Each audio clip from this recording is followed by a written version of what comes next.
and ultimately the ability of citizens to understand how government borrowing decisions affect their lives.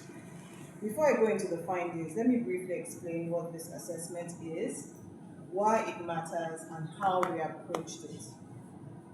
The Open Budget Survey, or OBS, is the world's only comparative, independent, and regular assessment of transparency, oversight, and participation in national budgets.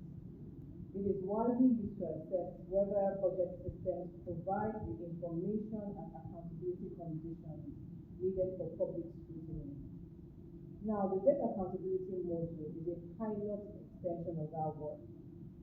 It was developed because debt has become an increasingly important part of fiscal policy in many countries, including Nigeria. But the accountability side of debt management is often less visible than the numbers themselves. In other words, it's one thing to know how much a country has borrowed, it's another thing entirely to know whether there are sufficient systems in place for that borrowing to be transparent, properly overseen, and open to public accountability. So the debt module asks a broader governance question, and that question is, do countries have the transparency, participation, and oversight conditions needed for the public to hold government accountable for how public debt is planned, managed, disclosed, and scrutinized? The module builds on debt-related questions already captured in the core OBS budget assessment, but it goes further by looking at debt-specific governance arrangements in practice.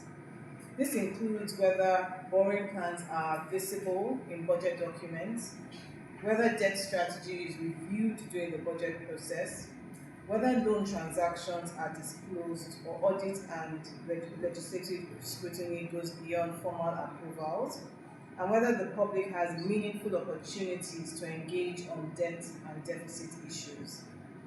Now, for Nigeria, this assessment was based on publicly available information from the 1st of January 2023 up to the 31st of December 2024. It covered documents and practices within the assessment window, and it looked at both the regular budget cycle and debt-specific documents.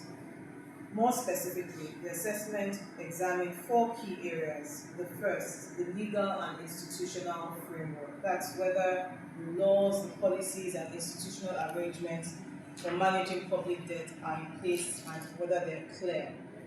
The second is debt transparency, whether the information on planned borrowing, debt strategy, loan transactions, and debt implementation is available, accessible, and useful.